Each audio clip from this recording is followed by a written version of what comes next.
Hi, I'm Jeff Hajek, the owner and founder of Action. This video is part of my lean training system. It was originally released as a DVD a long time ago, but times have changed and the look of some of these LTS videos is now a bit dated.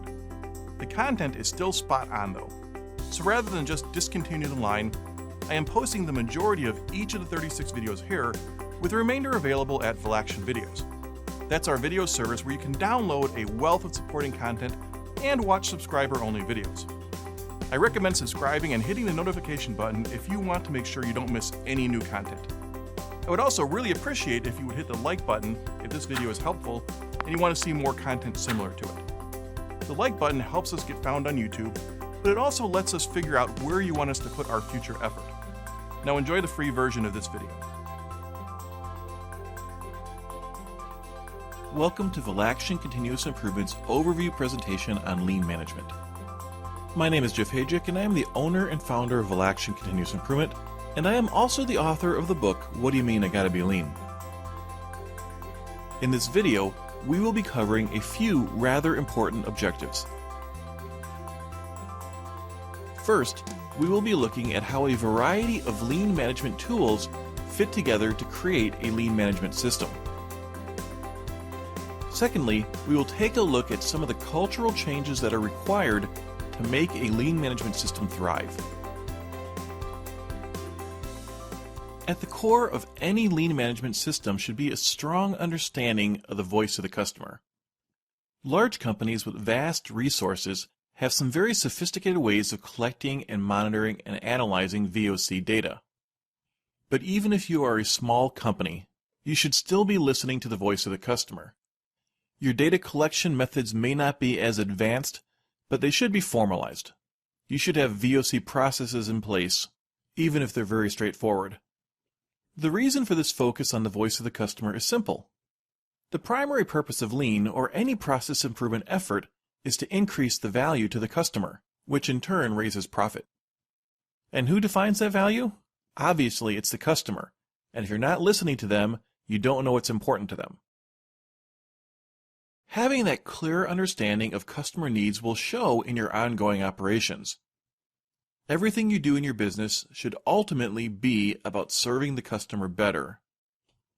But that word, better, is a tricky one. It means different things to different people. So in a lean operation, you want to avoid having that kind of ambiguity. And you do that by defining things and by measuring things. And the way you measure performance is with KPIs. A KPI, or Key Performance Indicator, is simply a precise way of defining an operational requirement. The KPI boulder shown on the screen is a useful tool for tracking progress toward your KPI goals. But while KPIs do a good job of tracking progress over time, they don't do a very good job of telling you how things are going right now. That job is better left to daily management. Daily management is the practice of taking expected demand and historical performance and comparing that to today's capacity. That word today is very important. Many traditional businesses look at average capacity. And the truth is, average capacity and average demand seldom meet. Without daily management, you are likely to be either overstaffed or understaffed at any given moment in time. Daily management is a proactive way of looking at that imbalance and doing something about it. Now, daily management might seem like a fairly high-level leadership function, but the truth is, it is something that can be done at the frontline level. Setting the daily management system up will likely require a lot of manager input because there's quite a few decisions to be made. But once the system is established, it's a great way to give frontline team members an opportunity to have some autonomy in their operation. And while that additional control helps them in their job satisfaction, it also frees up senior leaders to spend their time working on improving the operation. As part of daily management, you will be collecting a lot of data. The information you gather helps make future predictions more accurate. But it also has another very important function. Tracking the reasons why a team falls off the pace of their plan provides outstanding information for making improvements. And because your KPIs are already established, it's fairly easy to prioritize these opportunities. But managing today's operations is only part of the battle of a lean manager. Modern business is extremely competitive. Doing business as usual means you're falling behind the competition.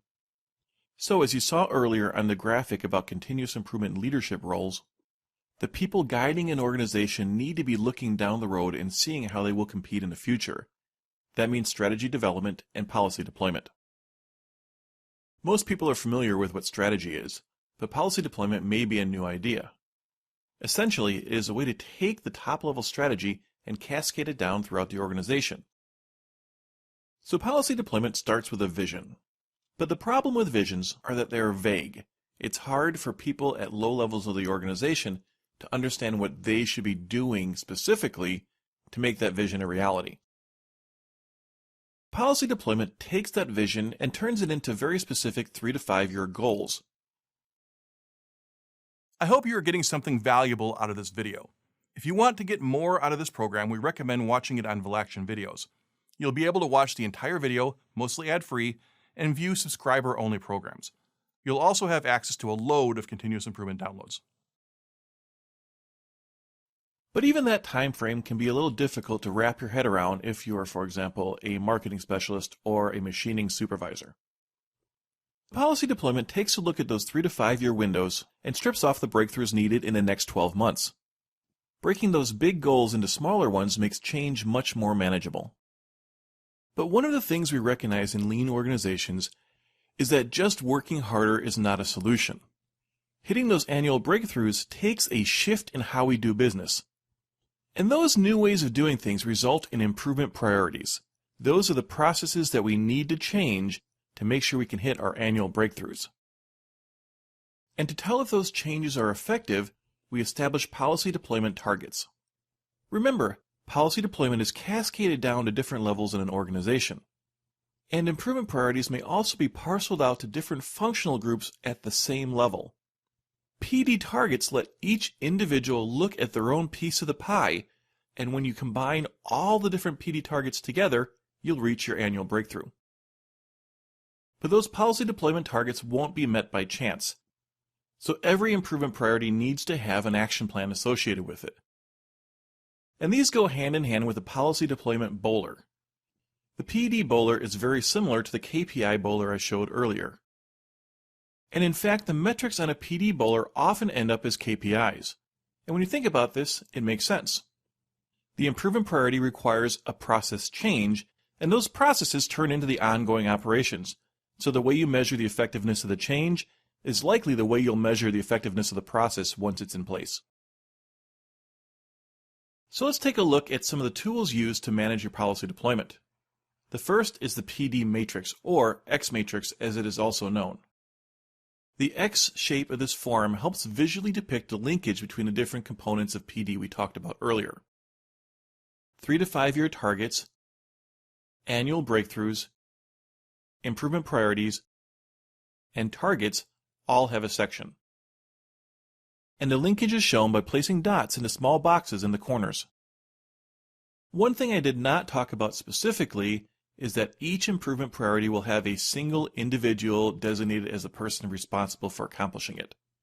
And by default, that means they will also be responsible for the PD target. The policy deployment bowler is very similar to the KPI bowler as I mentioned earlier. One thing to keep in mind is that the bowler should align with the policy deployment action plan. As parts of a plan are implemented, you should see incremental improvement. This should be noted on your PD bowler.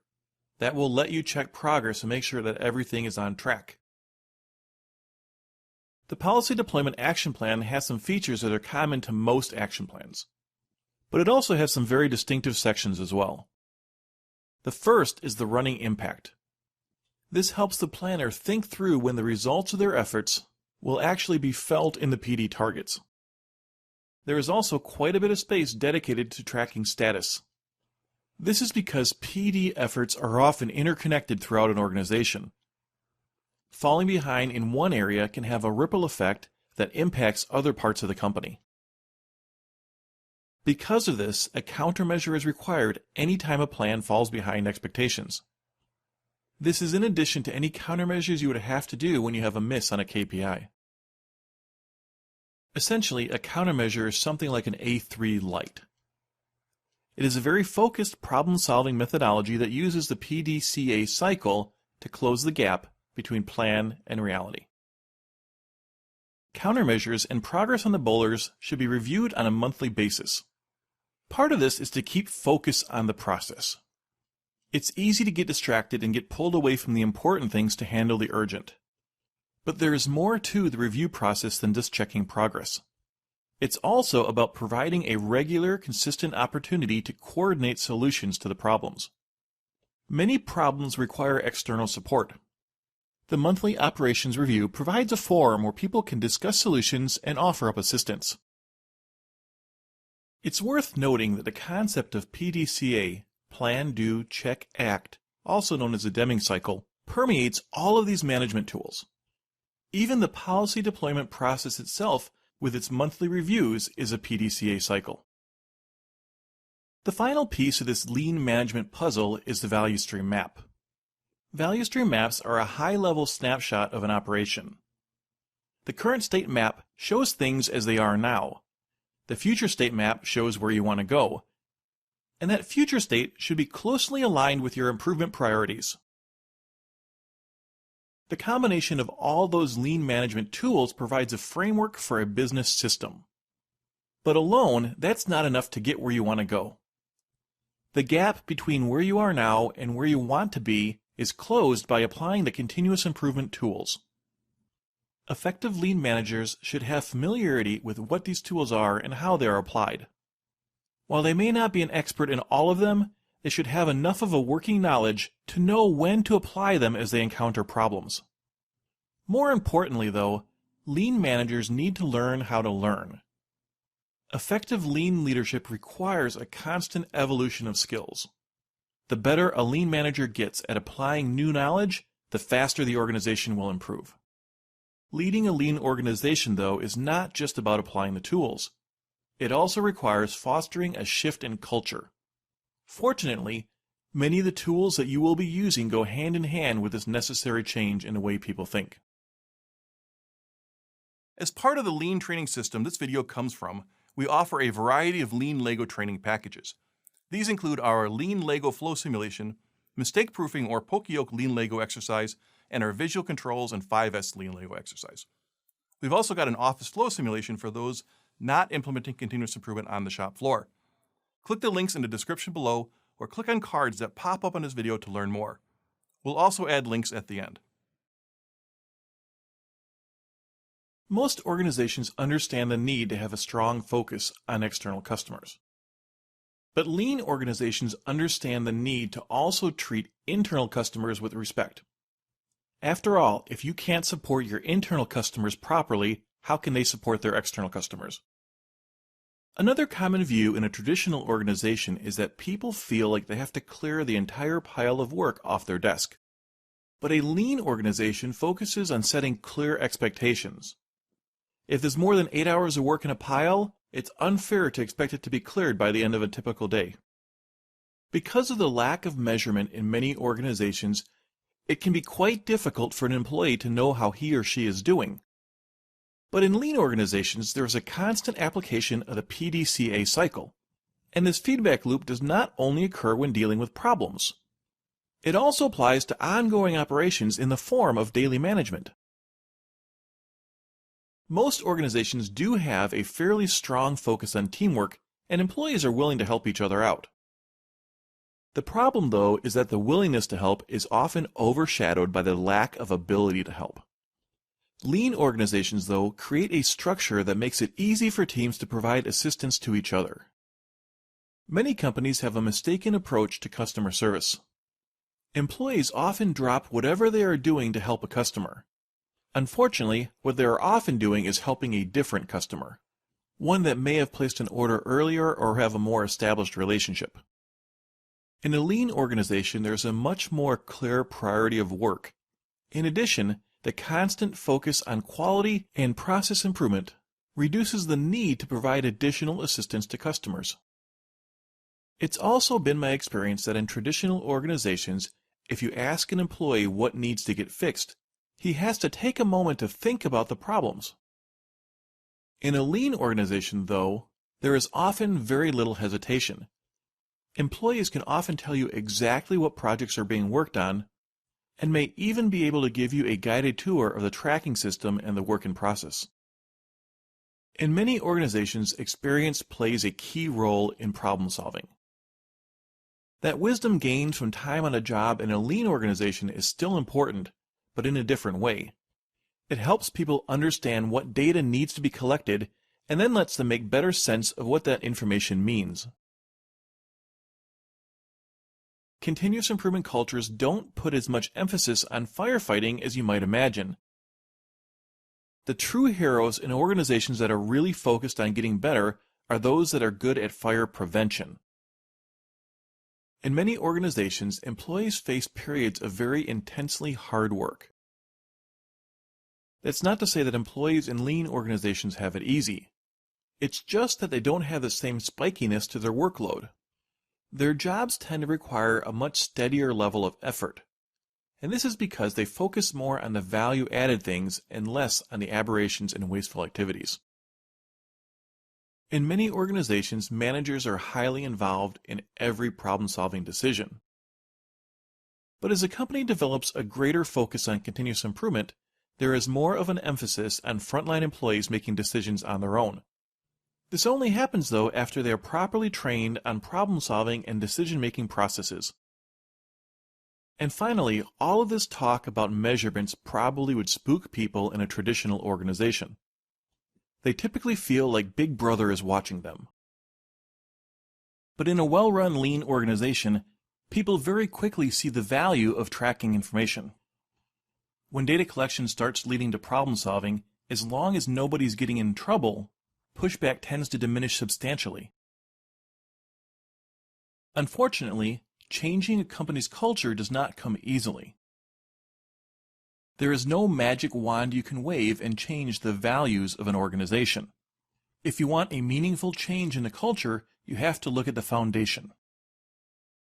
The most basic part of a culture is its rituals. These are the programmed actions that occur in response to a given set of circumstances. Think of driving your car. When you are changing lanes on a highway, you go through a very precise set of actions. But you don't really think about these. These are programmed into you. You look over your shoulder, you check your mirror, you turn on your turn signal, but you don't actively think about it. It is a ritual. Thanks for watching this extended free version of our Lean Training System module video. If you want to watch the whole video, check it out at Valaction Videos.